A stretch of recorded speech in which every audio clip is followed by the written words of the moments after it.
Que déjà ya mundo goa de comme mieux de vidéo. Eh bon, on va me comme contrat avec la respecter. O se gome. Ya vya mso hali ipo. Madi pa kwa ba alhamdulillah c'est que moi 100% wana we. Il faut communication we mto le kan fi signer le loi là. Eh, kan fi signer. O kan fi signer mo le quoi wala be. Na be communication ko le ba mo marché quand panneau que le président ça m'a sorti photo da fou. Bon, ah, président to ya ngbanom. Ma na da pa me bon panneau que da pa pour be. Non, dis non. On a dit carré dit abe amodo dinam inauguration amomba. Le bon na wa. Le ja inauguration e ke pe ale do are meni te pe ko benyo. Mi no la tinu jo. Mi atinu jo le gbe. On a dit carré mbu kwa ka oti fie. Kaka masate so hale jo a. Ya o. No te bodu ma hoye. Mbu le no be. Yo chance me ko jo. Chance de mi mi awari. To na mo to na be chance. Ho anya nsi anu gbe ona. Eh la mi adu are mi adu kwa nsa ko ti ana ofele o. Papa la ku ya ko de jo. Yemle d'accord. Manon. Ah, fofo. Manon na me na. Kanya ndam ma so la. OK, problem. OK, me ya agbanam do ga mi we. Nka musique mi pour le to maintenant so fofo même. Nka be musique yo. C'est bengo. Mlo l'inauguration na fié. On l'a inauguration. Que me sonya va gomé na dadagale e pa ti ajere o nya ko gbon na mu. On l'a inauguration le pa ni gomé. O bi ongbe a.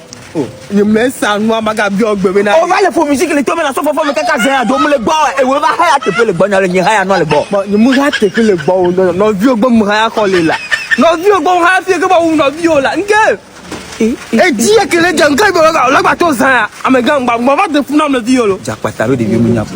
O nke be na azebun ko wona la. Enma ha ta mango chi wa no po a. Owe do di ya. Nkare di bare. Se ko ju ere e la yi keke la gba ipo. Amol amega me gola ba ti e ban ma ha. La won ya no. Azewa ma di dentinyo. Ma di dentinyo. Manana nya be nu yo wa e jibe ga me be dinaro.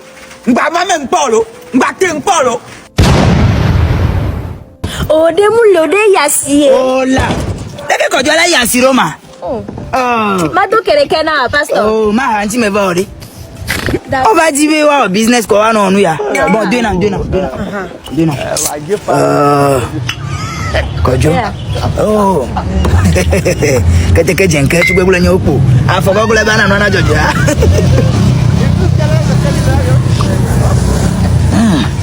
Ah, dala.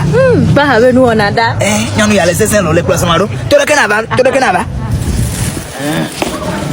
Enu ya. Esron wanu inti me vale dia. Ya. Me wona dokudo. Enu ya ajore. Le second me. Donc que m'a proposé enu ya na sron wa. C'est vos stuff. Tablette. Le quoi? Des vieux tablettes béni ameni des vieux to quoi me gan ho tena tezin. E ya de ka pochette le nti zereka. De vieux la no plan le di. La ba no ble vi le di. Vacances me ami le de ka de vieux ma no. Ano di sa no you. Le second me. Ni re nto béni. O dona. Je le faire alors. Mo nyon to e. Voilà, donc anu mi awa me be ma Sofion. La temple nous y a vu bien. La son doit s'iller. Elles sont pas par qualifier. Souviens-le de. Elle est pas là. Akpe no akpe. Donc amettons à bon. Mako Viens. On tient l'eau. Trop, ni a charé canam. Ok. Ah, ça va? Oh, trop que le canam massage. Oh, le canam massage mo. Eh, la son doit s'iller les filles. Ne le va c'est bon, ne le dit bien patron quoi. C'est vos story, ne le la paix rond-point avec Fima. Ne le gbe Fima quoi au chat. Mais to mali o mele na ko poku na hanamu. Yo. Emanyo.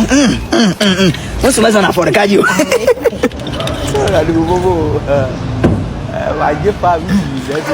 Ẹ̀mọ̀ ní ìfẹ́ àkwájú yìí náà kọ́ mi náà mla. Ọ̀dàrí. Àmì ní wọn náà. Àlọ́ máì máa bá. Èmi náà. Ẹgbẹ́ yà o, jẹ́ mọ́ náà sàn lè sí kí ẹ. Ọmọ ẹ̀ jẹ́ máa dún àjọ sí máa dún àjọ.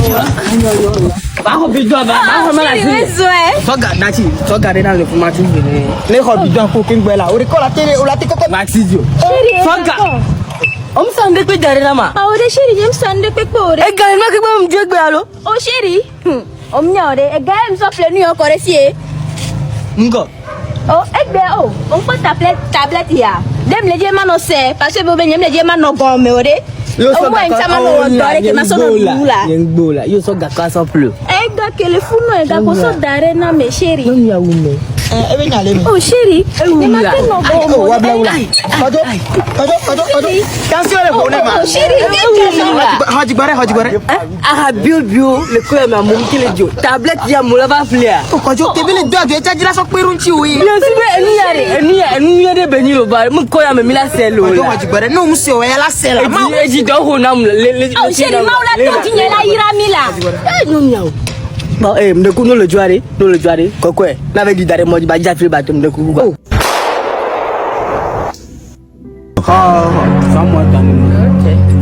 Oh, grand frère, il était encore à Mero.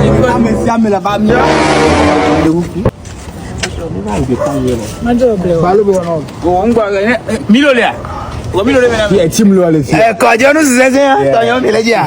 Aboba bolo. No le die ka ku abobe ma ka ogba tu kwa nam le vie ade na kon ke ma tu gudu la o do da no do da to ino abe npo mo lo be chis gan ha Nyama wanyiro. e ko mere Nyama wanyiro. Toyo mi leja. Ya, laisse-la. o re ku Elia. Minya be se de awa. o do da mde kuku no lo mde kuku ni ntoni ko yin ntona do ko ni e ko mere nke malo e so de ka pe ko mu fie lo ago ba be lo politique be nyale dia Ele politique o besi a o me jagbon. Besi a o me jagbon me janu e. Oh. Voilà, chacun.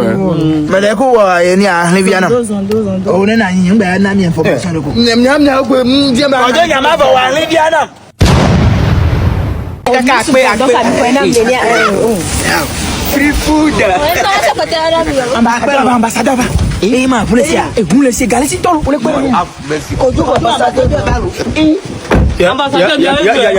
ndele kwa ma mile mama rusa ambassadeur ya nko kwa mile mama ya watu wa serikali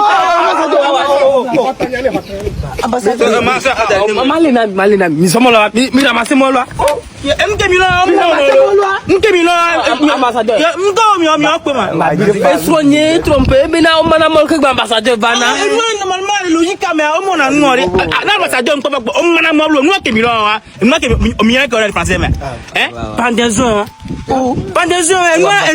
na lo kuli bane ya ambassadeur mo vo mi mama lu kwa alors pila la me ya de On va faire le discours. Bon, et madame et messieurs, et madame et messieurs. Bonsoir. Bon.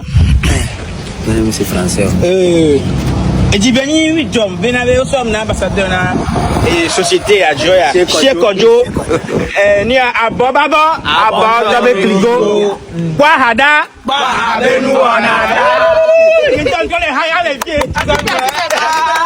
yele ke mi le kwa nu ya doa bijo la wo nu be no be efie ba yin ko ta ma wo nu kaka fi la yin ko ya ambassadeur ke mu ja ma kaka fi la yin e jajina mazanga gbalo e ma no ho gale si gbalo o se go me fifia manaka ka akpalocha avec o go betina o pa na ha manaka wa chonga no po anu wa cha no po be geze ba so no musa nu afiko e be ja po Merci. Avec les parents, les cousins qui viennent là, nous, ambassadeur intelligent. Du vent du sonabi Pour sauver la vie de Arapala. Eh bien, les Québécois mis certifié à Haya. Ya. Ministère. Ni a mis certifié à Haya. Ni a ISO 2001 depuis ISO 2021. D'accord. Mimbatidjo. Voilà, just demi wa et moi et ba film kinsim le blanc. Yende ba me ya blanc. Ambassadeur wa bi mo lo abe nya yo la so eto ani. Mo lu pe ha. Ma ku ya ma no re ma no ha ma ku e. On ma ha ka e ti ko ma mo lo e. OK, fika ambassadeur la no. Le matin na me o do mo, me ni ko mi mcho. Aba me be no ke mi le wa ka me. Maintenant, on a tout ambassadeur.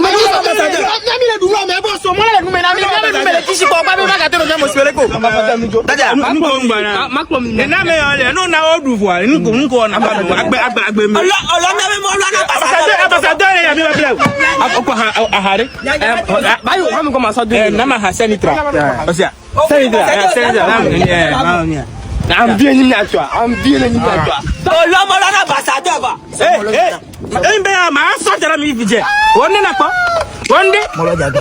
Ambassadeur ye. Mi ta siba ambassadeur be nu ko mi le gbon la. Ya, no ko hana mi ne on ha gare nga hakpala la do. Nga hakpala ku so la do. Hein? Vivant juste sur la vie pour sauver la vie de Hakpala et ses enfants.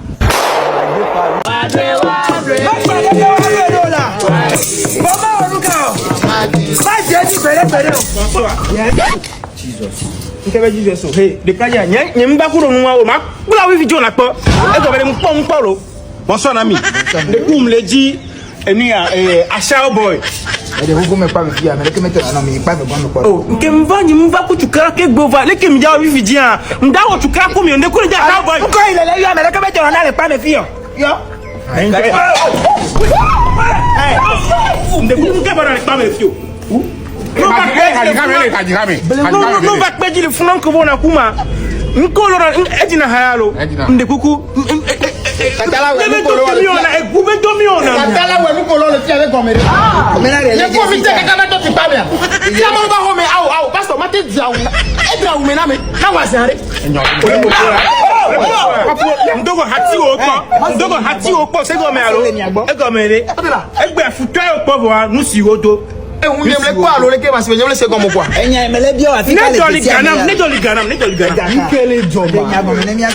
Et va plager le fou. Ne va moutou nafion. Et la plume couteau quoi big bonheur à quoi il a si jo et il veut quoi quoi. Et sauf faut bien dans la menam quoi. Le lay a shawa. Comment il me lay a shawa. Il faut aller décider. Ah mi note un peu qui me pour il faut respecter le boulot de ton prochain. Mi trop garant nous c'est le cas. Mi trop garant marqué.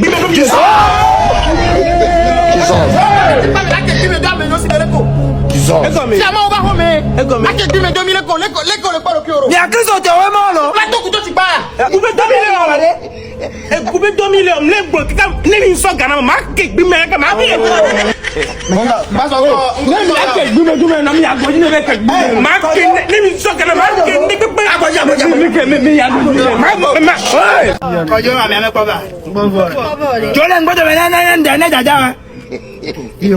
ngodo mene jajawa. Oji ba le leke ku duno ti rore fi ai deke. No ga mayo. Be gbe na man agbere oli akiso to meno ni. Yo man. Oui, let's jajala lo menam ya. Deke mi ona no aroma. Achi we menya. Ai, mele pon kono. Achi we menya. Ntingbe sibele ko. Gare mi do. Me to no ba mi aro live. Ame il est pas le via. Mais n'a jamais convenu réaliser. Tu le blaguer quoi? Mais pas au niveau là pour na réaliser va me yo ba pour ni. Ame no live. Mais amodo pas ma mo pratiquer no te po. Va pour ni ale va via belego. Leke mi le pom do mala. Nya nta do nya wela na heure ke ma ba odo a. E tu ke mi le wa gube do ero. Moi ka saka moi de ko la tite la ho me ko la va la va odo lu. Le préparatif e mi la préparer terrain ke mi la fait. Yo. Sibelego. Me ke yom 32 appelo. So se gbe jang ba yom ko. O yom ne ka o yom ve om 50 quoi. Ani le même gens. Mais il se profite là. Il se profite. Quoi maintenant avec Victor? On a même Mimou là. Oh, Mimou. Etang bakasi. Bakasi no. Mi a jeune vie avant ma mi le wo aye kokoro ila kwa tona mi nla nyona mi akokoro me le kwa tolo.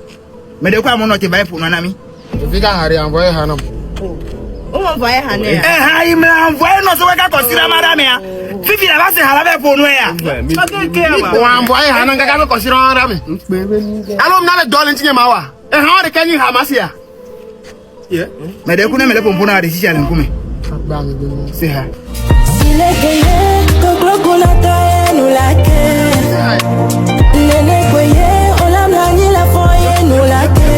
Mes préférés. Nous la ke la. Yo ouais c'est. Oh, t'es Alicia. Kale minwa ile ba ma je kwa yesi ore. Oh, e ha waje kumbo challenge do nyiswe. Ah bon. Oh, ma bleu tata ha yinam kakare. E de ndo chare, yemna organisation ma pona mi gratuitement. La pona ne fata. Ma pona mi gratuitement. Nena na se ko yoko kula kwa cha no. Lesia. Anu la nyono. Lesia. Voilà pour fatala. Mi va mi do amodo pa me vo. Mi do aramia do pa me do ju. Parce que no ko mi o ja kwa si pe. Azan lo ngba za for so. Me DJ Benio pianiste. Ma se nous les bon. Frère. Bonjour chef. Appelle-toi. Bonjour. Yeah, bonjour. Me do ku babijo. Fi eyin eni a fepozo eni a akele wo ba kona me a. Ba je ba so friend de fi a e envoyer localisation na me le yu a me le so. Localisation. Ba e point na ndabe na. Nko amero na nne ma. Mais non, vous n'avez pas ouais, mais d'abord, so, mais les yo, oh, on y a, la s'appelle Anya Benari, mais pas de là qui a envoyé là, oui. Eh, envoyé, mais envoyé Nido. Ah oui, envoyé 10 mètres, non. Et le qu'on a dit? Figa. Non, mais tout qu'on a mis quoi là, quoi. Mais donc, on a mis des caisses. Ah, ok, à quoi calme. Nous, quand la frère. Nous, les yeux, ça, mon avis, ma portable, mais ça, portable, non, les yeux, ça, ni à ma. Portable, Harry. Et d'accord, le mot. Au soit portable, n'a oh, quand tu m'as mis à Nyoro, soit portable, n'a mais à quand tu m'as Nyoro. Il m'a sorti le téléphone, non, il vient pas localisation, nama. Nous, quand même, les on a mis. Non, il veut nous avoir, comme il y a pas d'atome, c'est vraiment un quoi. Allez, Yata nyamina ne no kwanku me anyore minu matin alo masro dio masdu comme no vivi dio la comme que la jole tie vidia di majo olo o les am ya mais c'est potable no vivi dia be polo ka alo frère kem le fi am yo wa kem le fi vivi dia am yo wa ele comme yo na mi dina nyana me kwa o le ton fi ya potable mal sonné le njiwa potable le sonné pere o moi ha allo fofo le kema elle il a pas me toi t'es pas ouais. Ah ok. D'accord. Eh bien le corner. Eh ko gbon mele. Ah ok ok. O ti envoyer Gadaro fi fan. Gaka. D'accord. Ah 50 000. Elle est chaud. Ah mais portable sonné elle je le décrocher. O me ndo le o me wono la. Basa, on a la jole fi vidéo. Ola nam code wa quoi. Code ka. Timoni be code wa. Ça portable roda. Ole so me ya. Ça portable ananya ba on mananya ndo. Ole so me ya. Ole sam ya lo lego. Ola nam code ya lo lego. Mon ku me na ngero la nam code ya lo lego. 1321. Ok, chaud. Allez venir au kiosque ya. Santé o le bébé. E fienyu no malo. Frère fienyu no malo. Maman, désolé. Non, ça va. Désolé, papa. Bravo, mon chéri. Ça, c'est mon garçon. C'est à féliciter. Oui, ça, c'est à féliciter. Bien sûr. Parce que ce bruit-là, c'est rare. Je t'assure que ça fait un moment, j'ai plus entendu ce son. Pour ce qu'il vient de faire là, il mérite un voyage aux États-Unis. C'est mon bébé. Pourquoi ne pas lui offrir 1 million? Je suis d'accord avec toi, chéri. Félicitations, mon mari. Merci ma femme, merci beaucoup. Ça, c'est ma famille. Oh Seigneur, bénis ce repas. Viens nous assister. Qui a fait ça? Maman, Tu es rassasié. Allez, debout. Lève-toi, tu es rassasié. Tu n'as pas encore mangé. Non, tu n'as pas mangé, mais tu as roté. Ma femme. Qu'est-ce qu'il y a? Tu es rassasié aussi. Faut pas m'énerver, ne me fais pas ça. Je suis pas ton fils. Faut pas me faire ça ici, hein. Moi, j'aime pas foutaise. Donne.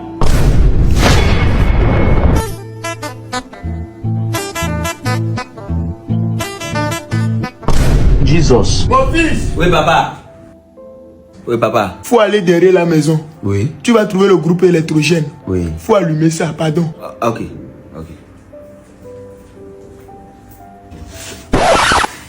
Ah, merci mon fils. Il fait tellement chaud. Chérie, il faut faire le faux pour acheter le ventilateur, s'il te plaît. Toi, tu travailles pas? Toi, tu peux pas faire l'effort? La fois dernière fois, tu as payé 900 000, tu as pu payer ça?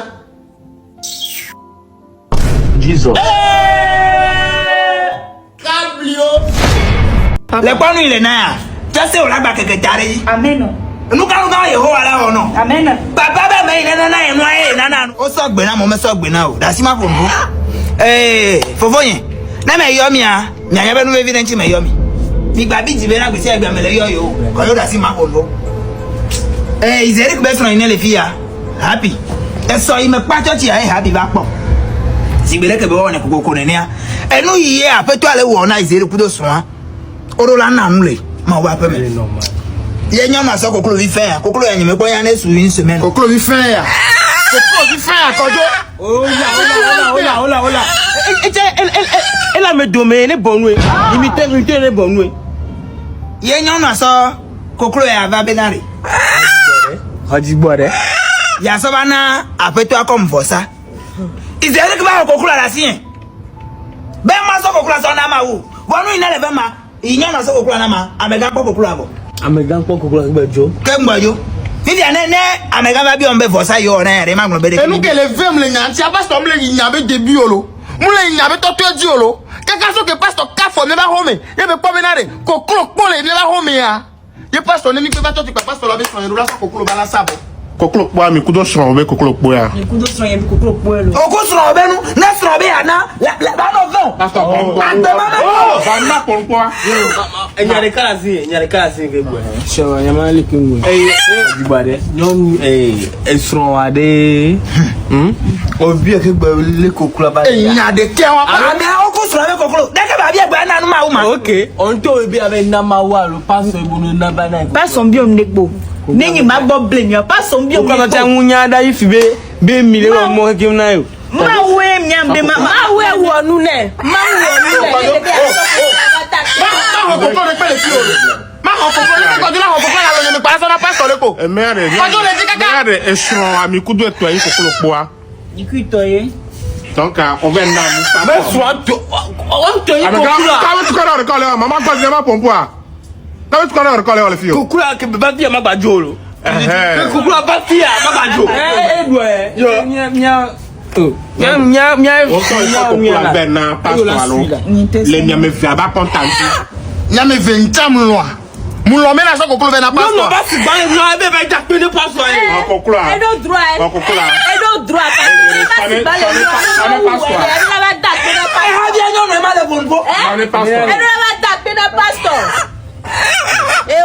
Where? No la ta goyin dia, ano pon gbodo mi. Onya be mi muso me na me aro. Enu imeji ba anya otro ya yin benu ka. Apetu obenare, ne mi gbale de ka, mi gbale ve, mi gbale ame apewi chan, yele fima. Ne wo de ka ni chan nya be, apetu ananyi la haji no. Amen. Ronaldo ki o be yayira to eyin. Yayira ta mu yin. Ai, ananyi, chite. Try ngbodo me fima da. Gane ni eyin to ti o. Ma to church ji, ma o church kakara ti la ro papa kan ko mi aba. Mi gba titi o. Ne mi me ba church o cha, na mere me nyo be na yin. Na mere me nyo be na yin. Ne mi me va o cha na ji pe gboro e ma o church na cha ma o church ani. Amen. Gba ko cha ne to mo de pe ji kon wa se be nya. Bo yin ma force mi o. Mi tro yin bodo mi. O la te flawe ke ngba na church an poko ju a.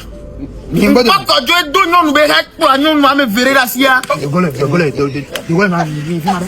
Mi to lo pa mi ne. Mi jogo.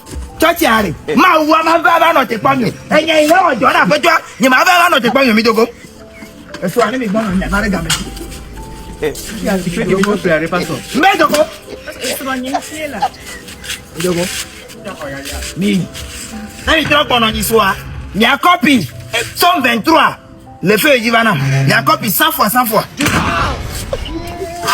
pastor ke mo me ya yira to ele ni amen le le second me mana ni anyu debe no si anu ya fetu ado den cho be ya ona wa ela so e na ole otro ya amen yeah ma pastor yes le fun anu yin ka pe le se keka so ho am le fun anu yin church ami do papa ba ma so agba ni ajo nu a o pastor nuka bi la ga jo nu a jesus nyere ka pe pe ba to chepe me ga jo nu yere na ole ka kware emi jojo na nke be la ma ole ka enseigne ma ole ka nu ka le tro ma ole ka ma church ana Izerika ganini mdana kaka bila changer meka nu ilana lo afeto aba pe mo ela hun ya ira ba no ne 200 ele gba na ja ma so do mo ya pe me kinto jan zon vero zon vai lai osia no la pe me dan mi jojo ma to mi pastor wa o me possible oh no be aso no ti yan ma vi o le pe mi ko pele fiero nye ku opele fielo ya imo enseignement no odropo doro tanti alo la la nye le ke nyawa no ke bebe la nyo ao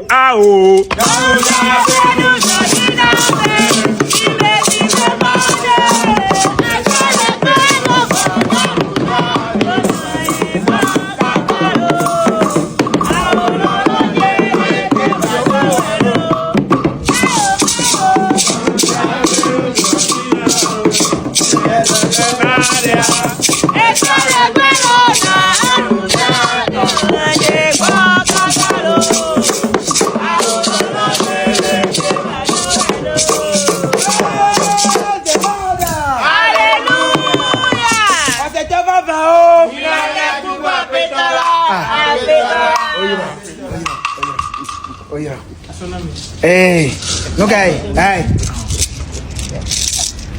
Mia on sosron.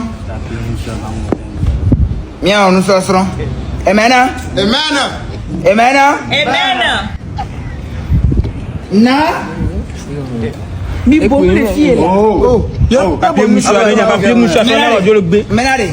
Mano wan se ma mi acha mi ano pompo le fia. Owe Clément be jade ni tutu nkume na gbe gbe ma so papier mouchoir na Clément. Ni pas so. Papier mouchoir 100 francs. Non la tutu nkume na ma ho amia. On y avait 100 francs son plus. Ouais, e wo Izerika. Mele pa holo. Mele pa ho. Le pas mo si le go. Chati ya so ga me di a 7 ya. Enu le pa menye. Agente le nyate o ma. Ina ko ba so pa mo ma. Mi do la nyabe. Enu yo na benu ka. Kasi no anu ka benye. Nu ka ni kasi no no. Kasi no no enyi ga. Mi do la jagba benu ka. Yo anyi ga to. Amen. Kan boy mi anyi ga to a. Mi do la nya mei. Me vivo na go mei na nu. E o fly zeri. Le jesi asake. Asaki. Asake. Eke dina ha. Lonely at the top. Lonely. Le jesi ala. Pastor Nigeria ba tis beyin. Le nyabe le shinwa asake. Jesus. Le nyabe le shinwa asake. Shinwa asake si bele ko nya Kenya ba le jile church pa me fi. Me dira gbon na be na asake re e pa ga wo. Ma de ko be le shinwi. Mo le de fufu. Pastor Musion Sake. Ano fi ano apajo e ko le nya. Le ko gbe le don pe la mo me le tele to na nyebe Musion Sake ari. E jo jinam. Pastor le funa pastor bana hamte. Pastor no de adeba she yibe peto le premier. O la ko king men sambe. Jesus. Bebe. O shira deba shi king men san. Papa die. O le funa shi fula yo ni. Mama wa nyebe shi. Kojo be le fi ko. Kojo si ubu na boy ken gbe. Kojo si ubu na boy. Desordre moi. Me coupe pas ce dos. Il faut pas le encore là. Si ubu na boy. Comme si ubu na boy.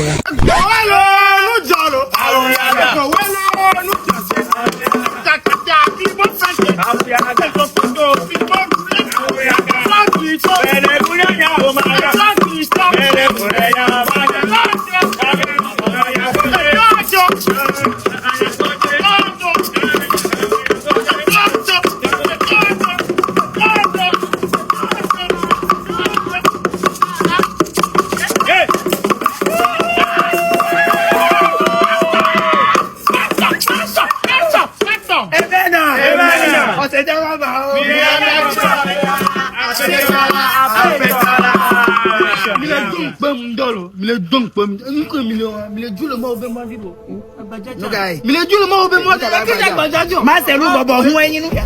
Bobo hu enyin nu ya. Yo mi a o pe mi so mi a ro ko so bi a. Bobo hu a. Ye o fu na je tere gba ko yo na na awaju abedo ha bo. Ni ko mi le du we ti me gbe nu ko ko. Eso mi le kulo nu mi aka ken gba. Kulo ken gba. Ya. Gojo abinu ya Senegal wo. Pastor. Yes. Ndira bio question re. Yeah.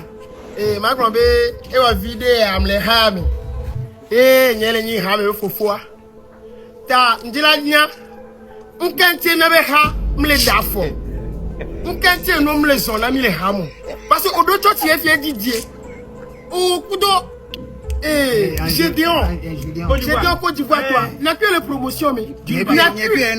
N'a que Bible soukoule. N'a que nya sero jouer. Les kebele va me dober et les deux church gang. Elle est des louvons gang on a fait donc. Elle est des ministres be louvons. Président be louvons. Enseignant be louvons. Joueur be louvons. Voilà ouais. Les kem dessus roi. Kakaso 2003. Et pour balle.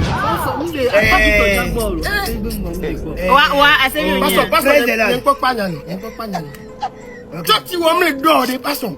Ne ko jo ve gbo akojo la prono biava. Quel job? Nyeju ko akwena mi. Question ile bia ma gbo be eni question ile neni amedo kuma yi be ya bia. Le se gome. E jo ti number ko to ahun ku no le jo nyama. Amen. Me da kwena ko to da gbe uta. Amen. Mbe tie me jo la taru ati be ma gogo ne ma do nya anti na mi ne ya kwata mi asi egbe. Mana ne nya be na re. Ame sugbon ya be to abo. Ga me be ba yi magia. Voix meneni a fait toi sortir de quinti avec des dollars. À mon second, voix meneni a fait toi sort. Nous avons fait toi me soir mais à l'enfant. Me soir mais à me coucou idée. vo ame oui ve abeto aso do ami ame yi o neni abeto ato ame we o emini mi po ga eme nya me pass ọ̀gá keke ma ga eme nye ko mi pass sukula yes yi mi pa mi ja do church anu mi ato odu ana me dun na mi afun Ajentele. o ma ba mi megbe ajela be ma no apeto e mo ji ne ma de mi a o na apeto ni a se mo me mi a o ni le fi ya mi a o ni apeto ato fava miro la po benuka mi agbo mi meti na te ko wona nukunuku miracle mi le se gon mi a na apeto agbo na me mi a won nukunuku mi wona nukunuku for church ko ti o mi a no wa for de ka me o jama ni ya be ho fo ko gbogbo me to e ma yan no wa mi lai anse ni ma ji mi so agbon mi ajo mi Okparu ko wona no fe na to mi la wa jo gba to won wa njojo po onya o ma to ti abiri na mi o patapata won fi se ko me na mi le ka jo mbenere le kin to jira no agbaro mala ni ma go friend mi o ajo la se fi mi ajo no oh ame pem le jomle mba me pem le jomle si o nja o ma ni do e ha mo Asiko le gbalo. Mimlajo. Is mi ajo. Mimlajo. Kí ló la o? Ma so olajo e. Olajo e. Mi ajo e. Mi ma so olajo e. Mon fils, bientôt tu vas avoir 40 ans. Et jusqu'à présent, je ne vois pas mes petits-enfants. Aïe, maman, c'est quelle histoire ça là encore? Il t'a toujours dit de patienter. Toi-même, tu sais que la patience, c'est un chemin d'or. Pas un chemin qui dort, hein? Non, c'est pas un dortoir, mais un chemin rempli d'or, de minéraux, de bonheur, de richesse. Tu faut patienter seulement. Tu le verras. Depuis que tu es patient là, tu as amené combien d'or à la maison? Agentele. Et tu n'as même pas présenté une femme. Je vois mes petits-enfants s'amuser avec eux, balader avec eux dans le quartier. Mon fils, tu vas me laisser comme ça partir? Hey! Désolé, c'est vraiment triste. Bébé. Donc, tu es devenu papa quoi? Regarde comment il est beau. Tu as aussi fait l'effort de faire pareil, hein, parce que toi-même tu sais que la... Non, mélange pas ta vie avec moi. Moi, je suis encore très jeune. Si c'est comme ça, je ne peux pas faire amitié avec toi, mon frère.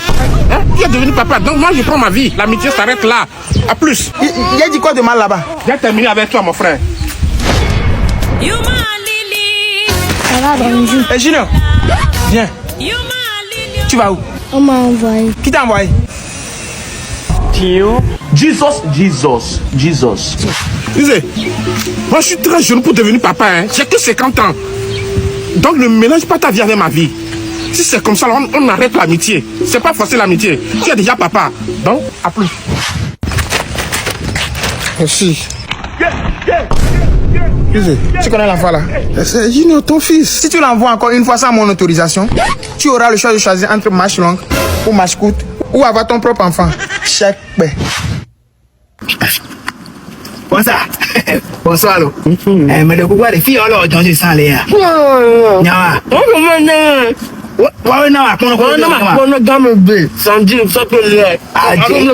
Oui, pour la dala. Avec mais que le papa ou avec comment on va non, on va prendre 4 sur nous. Des blancs pas des blancs là. Patron. Oui, bonsoir. Mais de vous il y en a pas mais gamble beau mon blebo. Oui, oui. Bon. Mais c'est bien mais là dans le sang les filles. Oui, ben oh. Enyema oba me nyema te na nyi kenyema na ho do a ehunana e sauver na mere bagbe. Oui, bien sûr. Voilà donc ayenti me va. Parce que nous na hunene a. On les sauver vider. Ayenti me va. Effectivement. Voilà. Et Maglon be actuellement mi pe hein, mi pose. Oh, y avait dunu parce que kaka so matin 6h mi va. o me de gugu. Nyaka ka agbo so bo si to me so me de gugu. Mi de na. Oh, tonton. Tonton matin de pour na mi o. O be na ne ame ondo na ho be mi de na ndo. Tonton, mi le gugu. Frère me de gugu. Mi na mi le gugu. Kaka so 6h mi va. Man of ya ne mi kwa. Grand frère, Anu ine le wa ma e kwa. Anu ine le wa ma e. Mignala. Migna. na be no so ma de na frère mi ma we no ma de no normalement mi ke palo aso kaka mi di apa mi do la e post la be dun la ba wo nche mi mi nya we no do Grand frère, que on la parole de dès qu'on a parlé, quelqu'un de Huno, et on a pas de ah, on va dire c'est le temps de me sénateur. Eh, pauvre malin, il m'a dit que mon mania. Même les Huno, on va pas le faible. Et on a siré. Yon to mi kwede. Non, tu me nutrition ye comme galia ko garu mo medene si garu mo ona ku fikin ba masina bacha gaple galio na o batana mi nyade hunawa na mi to huna mi ra tele il peut attention fait iwa bijo leki on les a garo iwa bi frère magba ina na ko muto jina molo muto jina mkiro ko ça non nya non moi j'aime pas ça ça veut dire quoi ça akono balo le roba le pi pousa jin mele mori akono balo wata de là wata hu e un faible na esi de dena e un ke wasi abe ahongo ngo wento to te gbo be ho bogera me to go fogire la gbaja mi so ni le pi kusa jin pere no anchine biso le pi kusa jin pere no anchine ngo no hu ke be na grand frère be hu le risie ke ngbe ora ho le pi kusa jina normalement orana 3 litres de sang normalement 2 litres la ko pe ke gbo wala problème le bidena bidena Muka yo Dokita pour la icône américaine ne nya ko she be nko ne nya nglo be nko be na OK Tonton bon me le sou bon me le sou enku amule dam ya me le kwa me enku me je si ola we mi ameka we you nya on de one of vivite ah me de hu mi tro de mana frère 1 litre de sang le fait 1 500 000 euros anya du ko na na e me kuema. Et voilà, gars, j'espère bien que vous avez tous suivi la vidéo du début jusqu'à la fin. Voilà, c'était une fois encore Kojo, la queue de Zoomino, mais vous connaissez, c'est devenu autre chose maintenant. C'est devenu autre chose maintenant, c'est devenu clash, affaire de clash. L'affaire de clash est rentrée dedans. Zoomino qui, avant de débriefer un peu dans la vidéo qui vient de passer, Domino vient de a fait une vidéo où il a dit comme quoi les Tovia et tous copient leur comment l'appelle-t-on leur scénario pour faire comme eux ils vendent des comment l'appelle-t-on la boisson et ils ont copié pour vendre à Imolo. Et aussi c'est pas eux seuls qui disent ça, c'est que avant que Kojo, j'ai dit Kojo, Zoomino ne sorte pour parler de ça. Il y avait les commentaires des abonnés, voilà, sur les posts de Tovia et tout qui disent ça, comme quoi Zoomino a fait quoi. J'ai dit Zoomino, les Tovia ont copié leur concept, eux-mêmes, ils ont inclus même Moufiti dedans. Voilà, ils ont même inclus Moufiti dedans, comme quoi Moufiti aussi a pris le concept, parce que vous allez faut savoir que les Moufiti aussi ils font comme on appelle une chose d'Aimolo, ils vendent d'Aimolo et tout. Voilà, et c'est là-bas Zoomino a dit quoi et ils ont fait ça en blague. Vous connaissez le comédie là, ils ont fait ça dedans, mais ils ont tout dit c'est badé, je dis bien c'est badé, même truc là, il s'appelle comment, Zoomino a publié une vidéo d'un fan qui parlait qui parlait des Tovia, comme quoi ils ont volé les concepts des Zoomino pour vendre des choses bizarres.